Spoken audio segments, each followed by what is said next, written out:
মুকেশ আম্বানিকে টক্কর দিতে ময়দানে টাটা।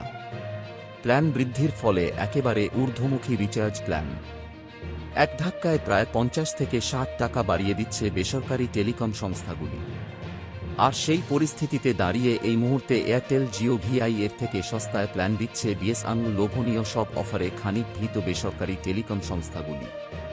কিন্তু 3G নেটওয়ার্কের কারণে খুব বেশি গ্রাহক রাষ্ট্রায়ত্ত সংস্থার নেটওয়ার্ক ব্যবহারে খুব একটা আগ্রহ দেখাচ্ছে না।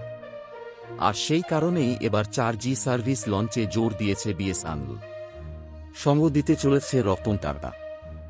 রাষ্ট্রীয় মালিকানাধীন টেলিকম সংস্থা ভারত সঞ্চার নিগম লিমিটেড বা বিএসএনএলের সঙ্গে যৌথ উদ্যোগে ভারত জুড়ে 4G নেটওয়ার্ক স্থাপন করতে চলেছে জন্য টাটা কনসালটেন্সি সার্ভিসেস বা টিসিএস। দুই সংস্থার মধ্যে চুক্তি হয়েছে প্রায় ১৫,০০০ কোটি টাকার। টাটা গ্রুপের সংস্থাটি ইতিমধ্যেই কেন্দ্রীয় সরকারের centre for development of telematics এর সঙ্গে যৌথভাবে 4G নেটওয়ার্কের পরীক্ষা শুরু করেছে, যার মাধ্যমে এবার শীঘ্রই ১,০০০টিরও বেশি গ্রামে সেরা মোবাইল সংযোগ পৌঁছে দেবে বিএসএনএল এবং টিসিএস। চুক্তিবদ্ধ টিসিএস এবং বিএসএনএল। চুক্তি অনুযায়ী ভারতে 4টি অঞ্চলে বড় মাপের ডেটা সেন্টার স্থাপন করছে টিসিএস। প্রায় ১ লক্ষ জায়গায় 4G নেটওয়ার্ক স্থাপনের পরিকল্পনা করছে। সংস্থাটি ইতিমধ্যেই দেশের বিভিন্ন স্থানে 4G পরিষেবা পৌঁছে দিতে ৯,০০০টি টাওয়ার বসিয়েছে। ভারত জুড়ে 4G এবং 5G পরিষেবা দেওয়ার জন্য একটি নেটওয়ার্ক তৈরি করছে বিএসএনএল।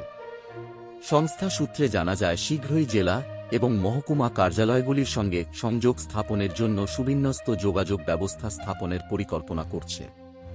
প্রসঙ্গত, একা টিসিএস নয়, বিশেষ সূত্রে জানা গিয়েছে বিএসএনএলের এই উদ্যোগে সামিল হতে চলেছে তেজাস নেটওয়ার্ক এবং সরকারি মালিকানাধীন আইটিআই ও। এই ৩ সংস্থা যৌথভাবে 4G নেটওয়ার্ক স্থাপনের জন্য প্রায় ১৯,০০০ কোটি টাকার বরাত পেয়েছে বিএসএনএলের কাছ থেকে। জানা গিয়েছে এই নেটওয়ার্ক এমনভাবে তৈরি করা হচ্ছে যা ভবিষ্যতে 5Gতে আপগ্রেড করা যেতে পারে এবং আশা করা যাচ্ছে চলতি বছরের অগস্টেই সারা দেশে 4G পরিষেবা চালু করতে পারে বিএসএনএল।